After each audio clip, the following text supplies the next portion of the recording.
CNN Indonesia Breaking News. Terima kasih Anda masih menyaksikan CNN Indonesia Breaking News. Duka mendalam dirasakan oleh keluarga korban tragedi Stadion Kanjuruhan Malang, Jawa Timur. Di Pasuruan, 2 korban dari 129 korban di Pasuruan sudah dimakamkan.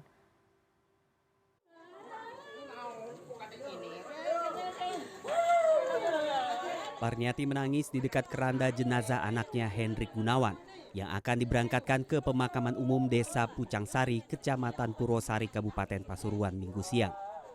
Parniati tak menyangka anaknya turut menjadi korban tragedi Kanjuruhan pada Sabtu malam. Hendrik Gunawan merupakan salah satu supporter Arema yang meninggal dunia dalam insiden saat Arema menjamu Persebaya di Kanjuruhan. Sebelum pergi ke stadion, Hendrik sempat pamit kepada kedua orang tuanya.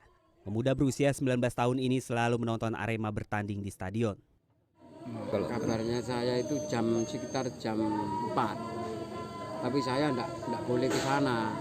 Katanya teman di sini sudah dibawa orang Purwosari gitu. Ya, terus waktu datang kok ambulan, dari saya ya jerit lah. Hendrik Gunawan berangkat bersama temannya Andri berboncengan motor. Namun saat berada di stadion dan terjadi insiden, mereka sempat berpisah. Menurut Andri, Hendrik menolong salah seorang supporter lainnya yang sedang pingsan setelah terkena gas air mata. Namun sekitar pukul 4 dini hari, ia mendengar kabar Hendrik telah meninggal dunia. Gunawan kok aku kayak kesemprot gas air mata masuk nang mata tribun. Iya, terus Gunawan kayak aja ada orang semaput, Gunawan nulungi orang semaput, orangnya pingsan, turun Gunawan dibantu sama Gunawan.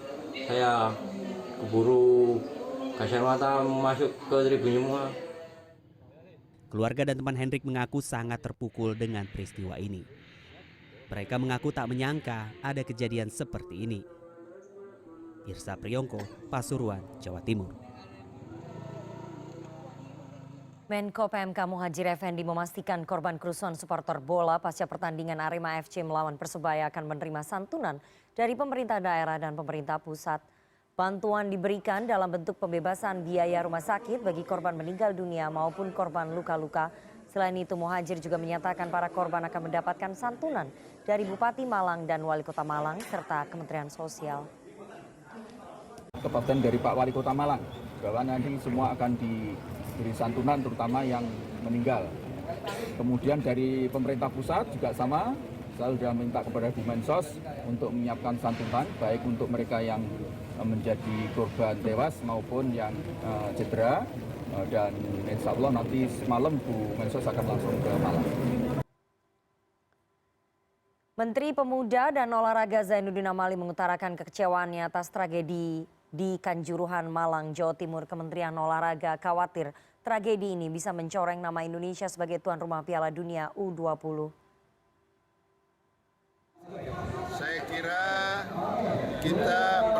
saya bagi yang meninggal tentu saya menyampaikan duka cita yang mendalam. Yang kedua, saya prihatin terhadap kejadian ini. Harusnya ini tidak boleh lagi terjadi, karena begitu kita sudah bebaskan, boleh ada penonton yang tadinya pertandingan tanpa penonton, kemudian ada permintaan masyarakat supaya ada penontonnya, maka tidak bisa dijaga ya. Tentu saya sangat prihatin atas kejadian ini, apalagi sementara ya penyebabnya karena tidak terima timnya yang kalah. Kan tidak boleh seperti itu. Ini olahraga, ini pertandingan yang hari ini bisa menang, besok bisa kalah. Sehingga edukasi kepada para penonton itu harus lebih dilakukan lagi. Jadi disadarkan bahwa pertandingan olahraga, baik itu sepak bola maupun cabang olahraga apapun, ada yang menang, ada yang kalah. Sehingga apapun kondisinya, ya sudah, kita harus terima. Sebab tidak ada satu tim pun yang ingin kalah. Jadi jangan yang menyalahkan timnya, apalagi pemainnya. Pasti mereka sudah berusaha, cuma ya lawannya mungkin lebih baik. Jadi kita harus bisa terima itu. Terkait katanya nanti kita terlebih dahulu lagi untuk investigasi Saya belum tahu, saya akan komunikasi dengan PSSI dan LIB apa langkah selanjutnya akan mereka lakukan, ya, apakah diteruskan tanpa penonton atau hal-hal yang lain yang menjadi pertimbangan dari PSSI dan LIB, karena itu kan menjadi area mereka. Saya sekali lagi sangat prihatin dan menyesalkan kejadian itu, dan ya apalagi sampai korbannya meninggal banyak seperti itu. Saya berharap ini menjadi pelajaran betul-betul buat kita supaya tidak terulang lagi, dan untuk bukan hanya di Kanjuruhan ya, tetapi di berbagai tempat. Di sini ada Jalak Harupat, ada Lautan Api, Bandung Lautan Api dan lain-lain. Saya kira juga harus waspada terhadap itu, dan saya minta PSSI ya dan LIB untuk melakukan investigasi terhadap kenapa ini terjadi. Dalam tragedi di Stadion Kanjuruhan, polisi menembakkan gas air mata ke arah tribun penonton. Guru Besar Fakultas Kedokteran UI, Profesor Chandra Yoga Aditama menjelaskan dampak dari penggunaan gas air mata. Pertama, bahan kimia yang digunakan pada gas air mata dapat dalam bentuk kloroasetofenon, klorobenzilodenemalononitril, kloropikrin, bromobenzilyanin, dan dibenzosafenin. Kedua, gas air mata secara umum dapat menimbulkan dampak pada kulit, mata dan paru, serta saluran nafas.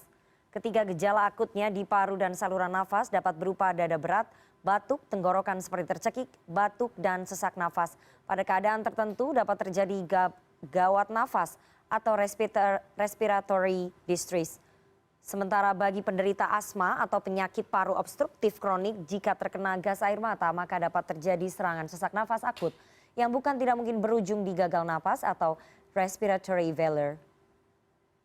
Kemudian walaupun dampak utama gas air mata adalah dampak akut yang segera timbul, ternyata pada keadaan tertentu dapat terjadi dampak kronik berkepanjangan. Hal ini terutama kalau paparan berkepanjangan dalam dosis tinggi dan apalagi di ruangan tertutup.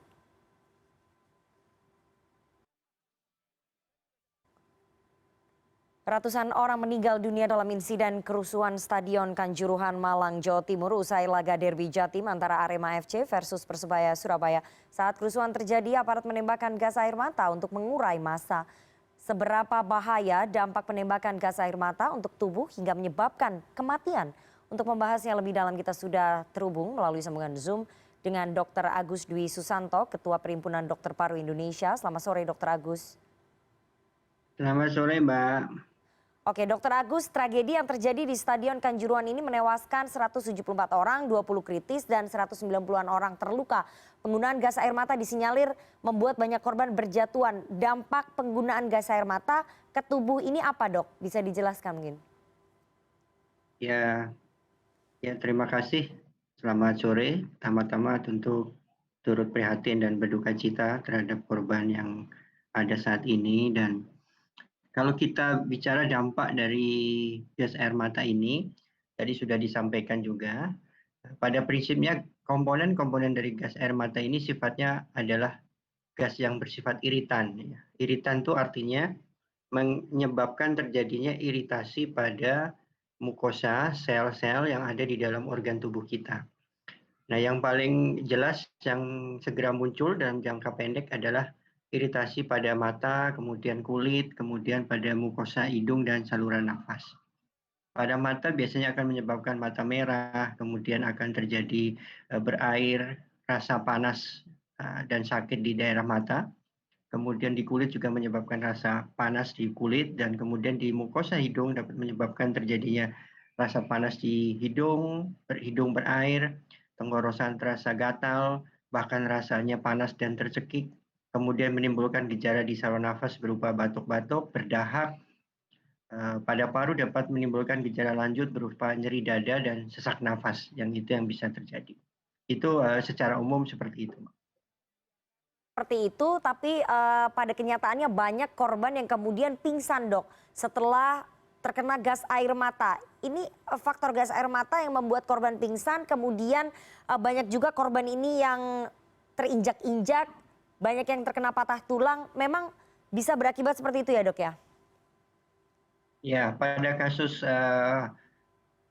kondisi seperti ini yang padat sekali, memang beberapa faktor bisa menyebabkan terjadinya masalah kesehatan. Yang pertama tentu tadi yang terkait dengan dampak kesehatan dari terhirupnya dari gas air mata. Yang kedua adalah bisa terjadi karena trauma ya, terjatuh, kemudian terinjak-injak, kemudian yang ketiga adalah bisa terjadi kondisi sesak nafas yang muncul karena terjadinya kondisi padat, kemudian terinjak-injak, ini akan menyebabkan terjadi kondisi sesak nafas akibat asfiksia, kekurangan oksigen yang dipicu oleh aspek mekanik ataupun juga aspek inhalasi dari gas itu tersebut. Sehingga risikonya memang bisa mengancam jiwa ini. Oke, tadi Anda katakan kekurangan oksigen. Dalam kondisi stadion penuh, hampir 40.000 penonton, apakah memang kekurangan oksigen ini menjadi faktor yang turut memicu banyaknya jatuh korban? Dokter Agus? Ya, biasanya pada kondisi padat massa yang seperti itu, kemudian jatuh, bertumpuk, nah, maka kondisi kekurangan oksigen ini bisa terjadi. Dan resiko itu sangat besar sekali, dan kita sering menyebutnya sebagai asfiksia mekanik ya, ketika kondisi orang kekurangan oksigen karena faktor mekanik. Ya, misalnya tadi terjatuh, kemudian tertekan oleh kondisi lingkungan yang padat, berdesak-desakan.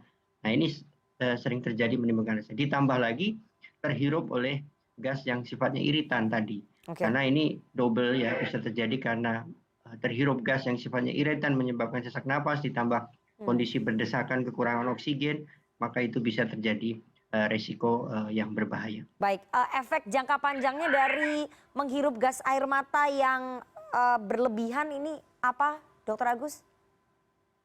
Ya, memang biasanya paling sering yang muncul adalah gejala-gejala akut yang tadi sudah saya sebutkan. Dan biasanya di dalam berbagai pedoman yang ada untuk inhalasi gas berbahaya ini, ya, gas yang menimbulkan iritan itu kita harus menghindari paling tidak dalam waktu 20 menit ya.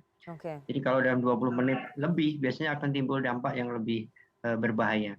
Oleh karena itu harus segera menghindari daerah-daerah yang terkena dari gas air mata tersebut. Apakah ada jangka panjangnya efeknya? Dan di dalam beberapa jurnal maupun publikasi dikatakan memang sangat sedikit resiko dampak jangka panjang terhirupnya gas air mata ini. Nah, apa saja yang mungkin bisa terjadi? Beberapa yang bisa terjadi adalah terjadinya keluhan-keluhan pernapasan yang menetap, ya misalnya batuk yang menetap, kemudian sesak napas yang menetap karena kerusakan jaringan di paru, atau pada mata bisa juga terjadi gangguan penglihatan yang menetap, dan beberapa laporan terjadi misalnya masalah mental, yaitu bisa terjadi. Baik. Mungkin demikian, Pak. Baik, terima kasih atas analisisnya dan juga penjelasannya Dr. Agus Dwi Susanto, Ketua Perhimpunan Dokter Paru Indonesia. Sehat selalu, Dr. Agus. Sama-sama, terima kasih, Pak. Dan informasi terkini lainnya akan kami hadirkan sesaat lagi. Tetaplah bersama CNN Indonesia Breaking News. CNN Indonesia Breaking News.